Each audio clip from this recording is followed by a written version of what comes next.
Hi friend, কেমন আছো? নিশ্চয়ই ভালো আছো।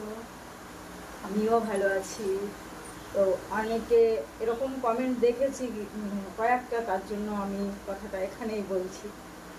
বলছে যে ভিডিও বানাও আর কি করো, ভিডিও একটু মুখ নাড়াও তাতেই তোমাদের এত কিছু। তো বলি, এই ভিডিও বানানোর মুখটা সবাই নাড়াতে পারে না, ঠিক আছে? সবার দ্বারা সেটাও সম্ভব হয় না। তাহলে এটাও একটা হচ্ছে, বলতে হবে যে মুখ নাড়া যারা, তাদেরও একটা একটা ট্যালেন্ট মানতে হবে। আর দ্বিতীয়ত, ভিডিও করতে গেলে প্রচুর কিছু আমাদের গুছিয়ে কমপ্লিট করে বাড়ির সমস্ত সব কিছু নিজেদের রেডি হয়ে তবে ভিডিও করতে হয়। চট করে কেউ করে না, তার জন্য তৈরি হতে হয়। দ্বিতীয় দ্বিতীয় এই যে দেখো, ভিডিও করেছি, চারিদিক সব ভর্তি আছে, সেইগুলো গোছাবো।